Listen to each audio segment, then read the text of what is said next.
Magandang araw. Itago niyo na lang ako sa pangalang Lisa. 21 taong gulang. Isa akong college student sa isang universidad sa Quezon City, habang ang aking tatay naman ay isang chief mechanic sa isang kilalang transportation company sa gawing Pasay. Maiahalin tulad ko ang aking physical features sa artistang si Maha Salvador. Dahil yun din naman ang kadalasan kong naririnig sa mga taong nakakahalubilo namin simula noon.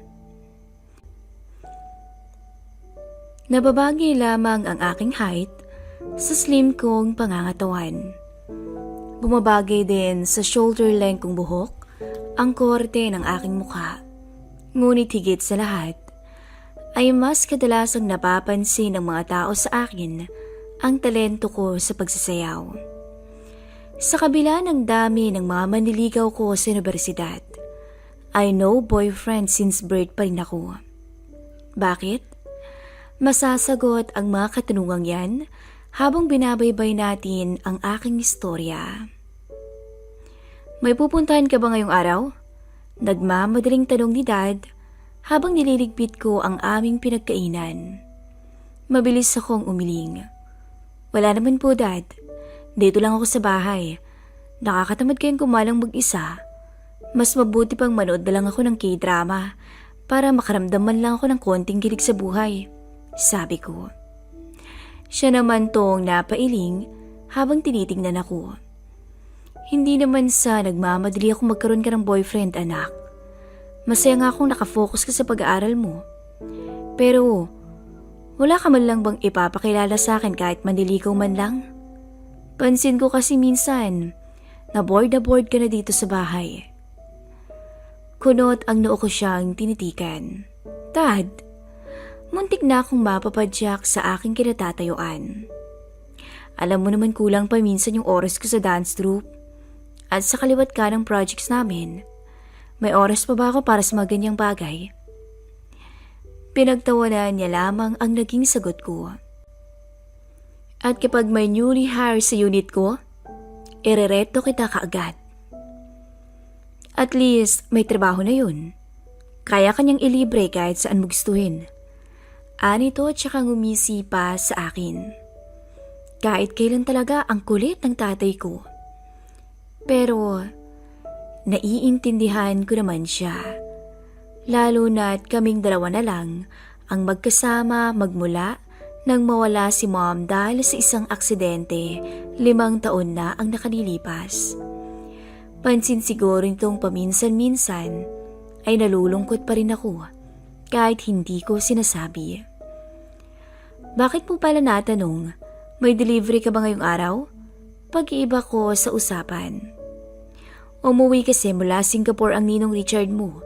Sabi niya pupunta raw siya rito mamayang tanghali dahil may ibibigay silang mag-asawa sa'yo. Mahigpit kong naitikom ang mga labi ko sa narinig.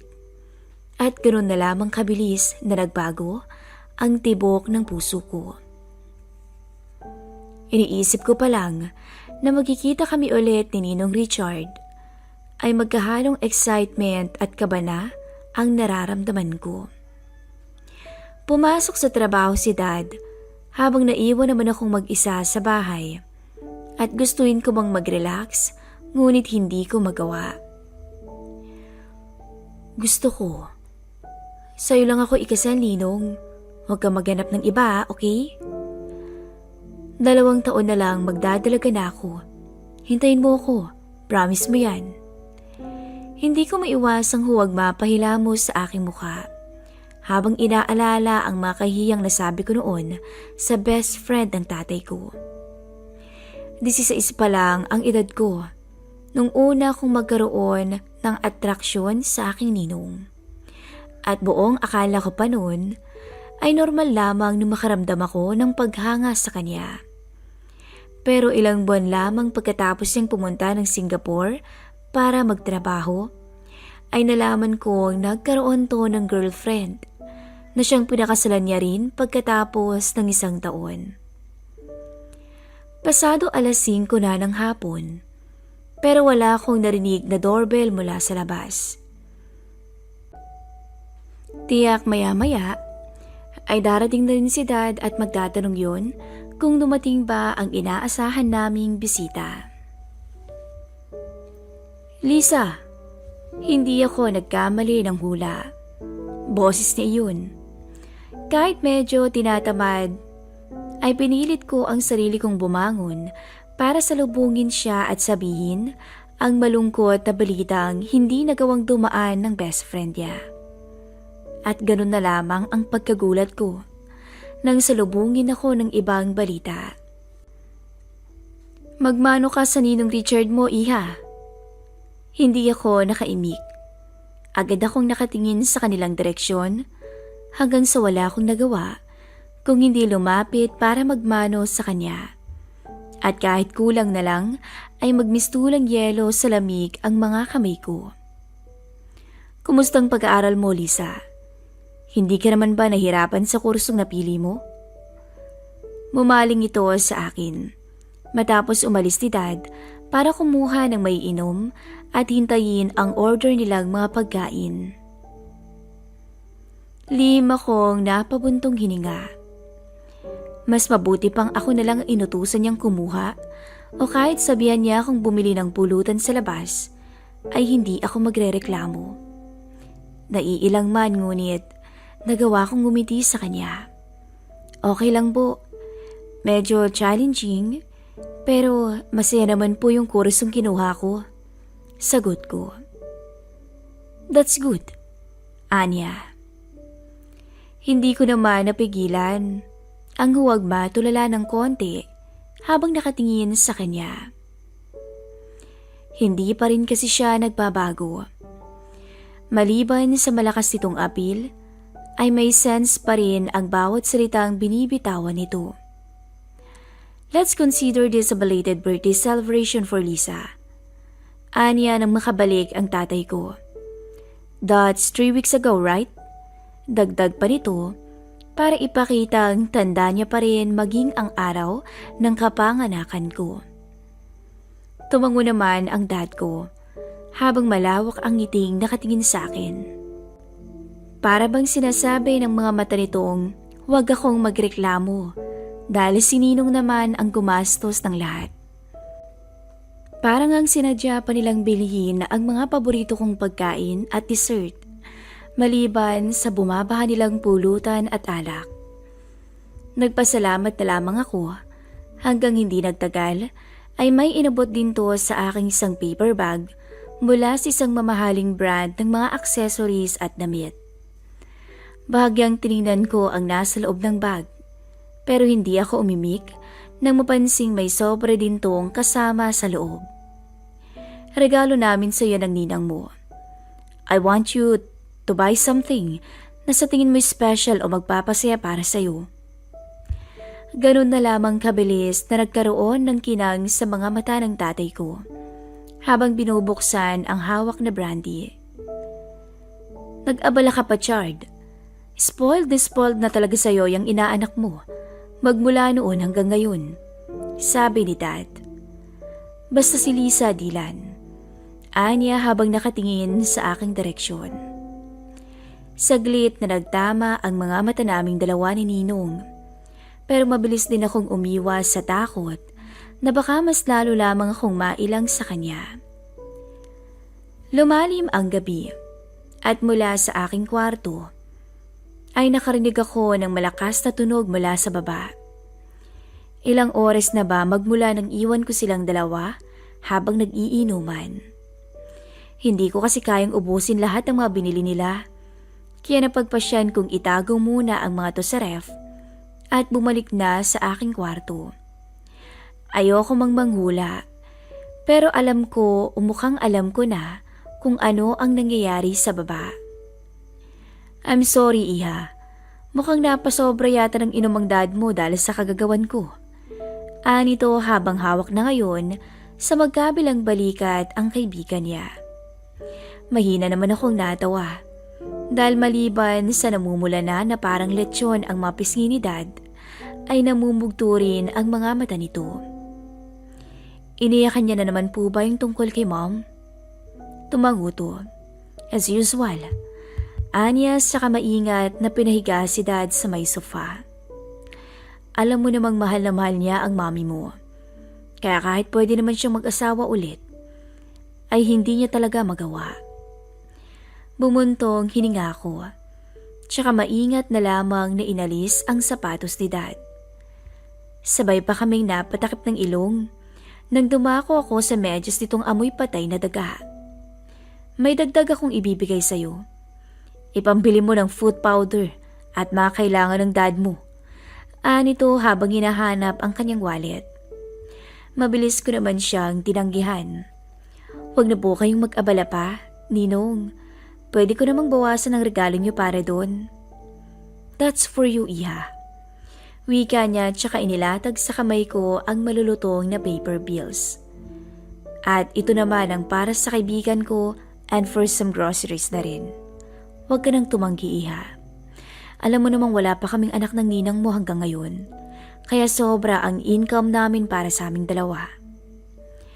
Wala akong nagawa kung hindi tanggapin ang binigay nito. At magpaalam muna na kukuha ako ng maligamgam na tubig at bimpo para kay dad. Habang nasa kitchen, ay inilabas ko ang emosyong kanino ko pa pinipigilan. Sino ba naman kasing hindi manghihina? Dahil maliban sa sobrang bait, ay napaka-generous niya pa ring tao. Akmang babalik na sana ako hawak ang isang maliit na batya nang magkasalubong kaming dalawa ni Ninong. Sorry po, taranta kong sambit nang mabuhos sa kanya ang hinanda kong maligamgam na tubig na may konting alkohol. Mabilis akong kumilos para punasan to sa pamamagitan ng bimpo, ngunit pinigilan niya ako. Okay lang, Lisa, ako nang bahala. Bahagya akong nag-blush sa pagiging understanding niya, pero mas lalo lamang akong natigilan nang unti-unti nitong kalasin sa harapan ko ang nabasa niyang polo. Sinubukan kong iwasan to ng tingin at nagmamadali na lamang kumuha ulit ng towel. Sorry, Lisa. Awkward bang ginawa ko kanina? Anya nang mapansing mas lalo akong natahimik matapos naming asikasuhin ang tatay ko. Saglit kong pinag-isipan ang magiging sagot ko at minabuting umiling na lamang. No, not at all. Sabi ko bagong umiti sa kanya. Ang totoo, maliban sa regalong binigay niya sa akin, ay mas nagpapasalamat ako dahil pinasaya at sinamahan niyo si Dad. Halos 4 years din tayong hindi nagkita, hindi ba? Tumango siya. Yup. Anito at saka matamis ng umiti habang nakatingin sa akin. And the last time na nakita tayo, sinabi mong may gusto ka sa akin. Dahil maliban sa mabait at mapagbigay ang ninong mo, guwapo pa at matangkad. Isang malakas na igham ang ginawa ko para mabawasan ang kahihiyang nararamdaman mula sa bagay na ipinaalala nito. Masyado pa akong bata no, Ninong. 21 years old na ako ngayon. Mas matured na akong mag-isip kahit papano. Gustuhin ko mang mag-focus sa usapan naming dalawa, pero hindi ko mapigilang huwag mapalunok habang tinitingnan siya. Bakit ba naman kasi nagmukhang slim fit ang maluwag na binik t-shirt ni Dad sa kanya? Mahalata tuloy na asikaso pa rin itong kanyang katawan, kahit mas matanda siya ng 1 taon kaysa sa tatay ko. Natatawa ka na lang ba kapag naaalala mo ang mga pinagsasabi mo noon? Hindi. Diretso kong sagot sa kanya. Alam ko kasing wala ring mangyayari kapag sinubukan kong iwasan ang kahihiyang nagawa ko noon, lalo na't siya na ang nag-umpisa ng topic. Part po siguro yon ang pagdadalaga ko. At least, naging honest ako sa feelings ko noon. Ganun ba? Anya tsaka mahinang natawa. Nakakasigurado kong natutuwa na naman to sa pagiging honest at direct to the point ko. Saglit itong natahimik at para bang napaisip sa kinauupuan. Ibig sabihin ba, hanggang ngayon Attracted ka pa rin sa mga lalaking mas matanda sa'yo? Hindi ako nakaimik dahil feeling ko ay habang lumalalim ang gabi, ay lumalalim din ng lumalalim ang usapan naming dalawa ni Ninong. May masama po ba kung oo ang magiging sagot ko? Sabi ko. Hindi naman, Lisa. Hindi ko alam kung guni-guni lang ba, pero parang bahagyang nag-iba ang paghinga nito. Naiintindihan ko naman kung bakit. Dahil mas gusto mong gentleman at matured ang magiging boyfriend mo, sabi nito. Pero, narealize kong mahirap palang maghanap ng ganong klaseng lalaki, Ninong. Sinadya kong hinaan ang boses ko sa dulo para huwag niyang marinig. Hindi lahat ng lalaki katulad ninyo. May sinabi ka, Iha? Sunod-sunod akong umiling. Wala ho. May narinig ako. Pagpupumilit niya. Lumitaw ang mahinang tawa mula sa akin. Baka imagination mo lang ho yun. Alam mo naman medyo nahihilo ka na rin dahil sa ininom mong alak. Tingnan mo na lang si Dad. Hindi niya pa nga nauubos yung isang bote ng brandy para na siyang nakaubos ng isang case ng beer.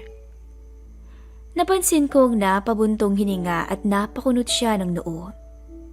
Hindi naman ako katulad ng kaibigan ko na mahinang alcohol tolerance.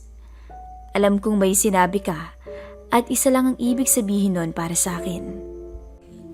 Nagkasalubong ang mga mata naming dalawa, ngunit mas nauna akong umiwas ng tingin. Alam kong may interest ka pa rin sa akin. Blanko ang ekspresyong ibinigay ko sa kanya, pero hindi pa rin to nagpaawat.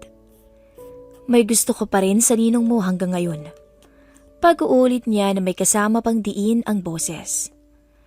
Mas pinili kong tumayo mula sa aking kinauupuan at mag-isip ng alibay. Kailangan kong bumalik ng kwarto at baka mamaya makagawa pa ako ng isang bagay na pagsisisihan ko sa huli. Akala ko nakawala na ako sa kanya, ngunit natigilan na lamang ako matapos may kamay na humawak sa aking braso. Ninong, may pagtatanong ang mga mata kong tumingin sa kanya. Anong ginagawa niyo? Marahas siyang napabuntong hininga. Wala ka bang balak pakinggan ang sunod na sasabihin ko? Mas pinili kong maging prangka sa kanya. Hindi na po kailangan. You're married. Kahit alam nating walang nagbago sa nararamdaman ko para sa'yo, hindi pa rin pwede, Ninong. Hindi tayo pwede. Imbis na bitawan, ay napansin kong gumaan ang pagkakahawak nito sa akin hanggang sa pinagdaop nito ang aming mga palad. Alam ko pero, anya tsaka matiim akong tinitikan. Hindi ko na kayang pigilan ang sarili ko, Lisa. The more na sinasabi ko sa sarili kong tumigil na, the more na lalo kong nahuhulog sa'yo. Kahit pa best friend ko ang dad mo, kahit ninong mo ko, at kahit sinubukan ko ng ibaling sa iba ang nararamdaman ko para sa'yo. Kusang bumitiyo ang isang kamay ko sa doorknob, habang hindi makapaniwalang naririnig ang mga salitang yun mula sa aking ninong. At sa loob ng aking kwarto, ay tuluyan akong naging mahina. Namalayan ko na lang ang sarili ko na napayakap dahil sa maalab at matamis na halik na sumuyo sa aking labi. Aminado kong hindi pa ako maalam pero ginawa kong lahat para masuklian ang kanyang halik at para maramdaman niya kung gaano ko hinangad ang araw na ito. Paano si Ninang?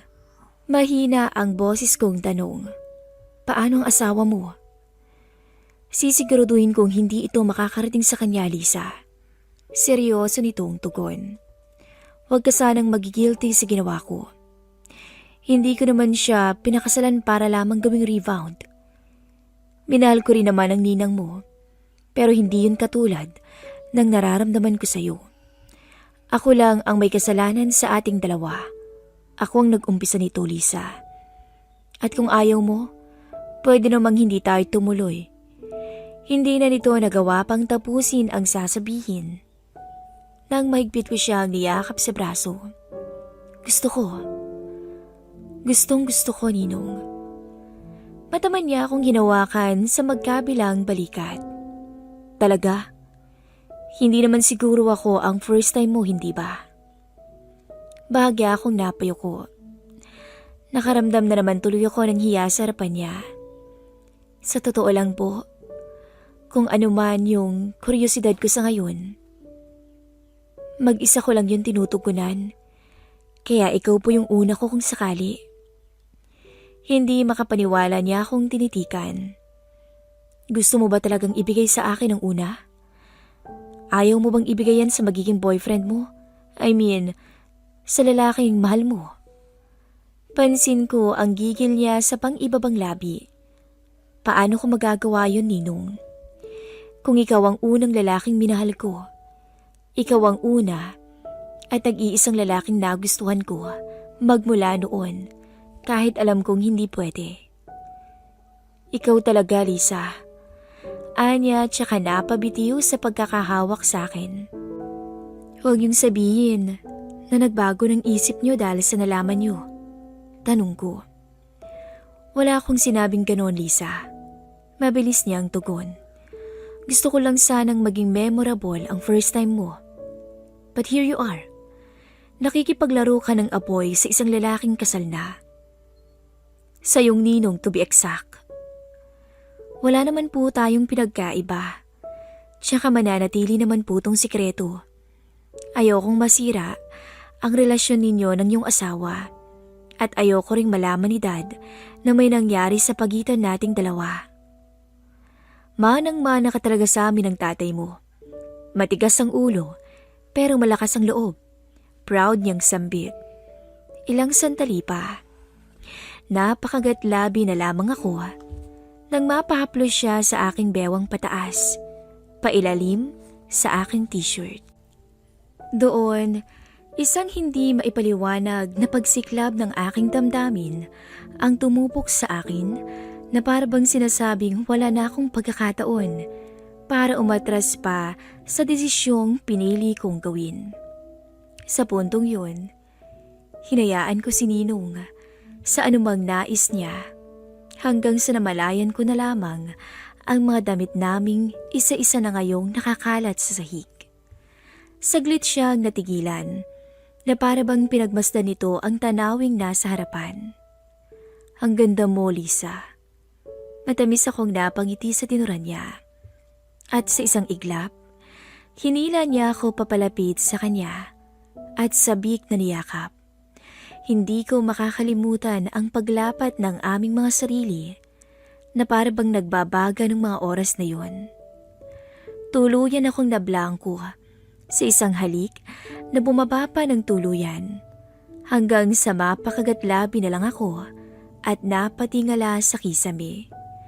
Habol ang hininga na tumitig ako kay Ninong nang tuluyang makarating kami sa kama.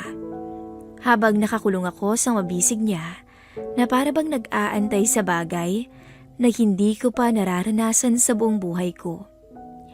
Unti-unti kong ibinukas ang aking mga binti para iyakap at hilahin palapit sa akin ang lalaking matagal kong inantay. Sa puntong yun, buong tiwalang iniali ko sa kanya ang iniingatan ko bilang babae. Napapikit at napayakap na lamang ako ng mahigpit sa kanya. Kasabay ng magkakaibang emosyon na bumalot sa aking pagkatao. Hindi ako naging komportable nang tuluyang maibigay ko ang unang karanasan ko sa kanya. Halos mapakapit ako sa una ng sandaling yun, hanggang sa tuluyang maunawaan ko rin kung ano ang tunay na ibig sabihin ng salitang alapaap. Para akong baliw ng mga sandaling yun. Halos magmakaawa ko sa kanya na sa akin na lamang siya at kasabay nun ang pag-uga ng matibay na kama. Kung paano mag-react si Ninong ay parang ito rin ang unang beses na natamasa niya ang kakaibang saya. Malaking puntos naman yun sa akin, sa puso ko. Dahil sa wakas, ay naibigay ko rin ang aking sarili sa lalaking pinakamamahal ko. Nang matauhan kami, hinaplos niya lamang ako sa noo nang makitang may nangingilid na namang luha sa mga mata ko. Tears of joy, sabi ko na lang, at muli niya akong niyakap ng mahigpit. Dinig ko ang mabilis na kabog ng puso niya nang bumagsak to sa harapan ko. Until next week, ang balik ko pa sa abroad. I promise to take care of you until then. Anya matapos naming makapagpahinga ng ilang minuto. Lihim naman akong napangiti sa sinabi niya. Marahil naisip nito ang magiging epekto na nangyari sa amin sa susunod na mga araw. Medyo hindi ako makalakad ng normal, katulad ng dati. Kaya napilitan akong umarting normal sa takot na baka makahalata si Dad. Sabay kaming kumain ng breakfast at habang nililigpit ko o nagliligpit ako, ay muli itong nagsalita. Anong regalong natanggap mo mula sa ninong mo, Lisa? Bakit niyo po tinatanong? Tanong ko nang mapansin muli ang kinang sa mga mata niyang napansin ko kagabi. Ay nako Dad, kung nagbabala kayong hiramin para sa kripto, hindi pwede. Wika ko. Naniningkit ang mga mata ko siyang tinitikan. Mabuti na lang at hindi ko pa nabanggit na may dagdag na binigay sa akin si Ninong para pambili ng pangangailangan niya at groceries. Nagtatanong lang naman eh. Bawi niya, tsaka may larong napasipol pa habang naglalakad papunta sa likuran ko. Malaki ba? Ang alam ko, may binigay din ang ninang mo. Pambawi daw sa ilang taong naging abala silang dalawa sa trabaho. Malaki? Malaki po, sobra. Hirap pa nga akong maglakad ng maayos hanggang ngayon. Sagot ko naman sa sarili ko. Kunot noo ko siyang nilingon, tsaka sinamaan ang tingin. Regalo ko naman yun no, syempre sa akin na lang dapat yun. Bumuntong hininga ko. Kung mayroon man para sa'yo, ibili na lang natin ng medyas at nakakahiya naman po sa mga daga. Mas lamang na po sila ng ilang paligo sa paa mo, sabi ko. Imbis na sumang-ayon agad, ay lumungkot na lamang bigla ang mukha nito. Sharing is caring naman, iha, hindi ba? Umiling ako at mas piniling mag-inarte sa harapan nito. Paano naman yung mga aginaldo at regalo kong hinaram nyo noong bata ko? Sabi mo nun ibabalik mo para maibili mo ako ng sapatos, pero wala namang bumalik. Pansin yata nitong sumimangot ako, kaya humakbang siya papalayo. Kayo talaga? Kung buhay lang si Mom, baka binatukan niya na kayo ngayon. Natawa na lamang siya sa sinabi ko, hanggang sa para itong natauhan ng bagya. Alam ko namang naghahanap to ng libangan, dahil minsan ay nakakaramdam din siya ng lungkot tulad ko. Pero sabi nga nila, lahat ng sobra ay bawal, lalo na kung pera ang pinag-uusapan. I miss your mom, iha. Nilingon ko si Dad at minabuting tulungan na lamang tung ilagay ang towel sa kanyang likod. I miss her too. Matamis akong ngumiti at maingat na inilagay sa likod niya ang towel. But don't worry, nandito naman ako. Sila Ninong at Ninang. Mahal ka naming lahat, Dad. Matapos ang official business ng Ninong Richard sa Pilipinas, ay minabuti kong tapusin na rin ang namamagitan sa aming dalawa. Hindi naging madali, lalo na't wala akong ibang minahal simula noon. Kung hindi siya lang. Pero ginawa ko yun dahil iyon ang tama. Hiniling ko rin ditong gawin ang lahat para maging masaya sa piling ni Ninang at ituring na lamang na matamis na alaala ang mga nangyari sa amin. Pakiramdam ko tuloy, gumawa lamang ng paraan ng tadhana para magkaroon ng closure ang nararamdaman namin sa isa't isa. Para makamove on na rin kaming dalawa at nang makapagbukas yun ng pinto sa susunod na kabanata ng aming buhay. Sabi nga nila, may mga taong pinagtagpo ngunit hindi itinadhana.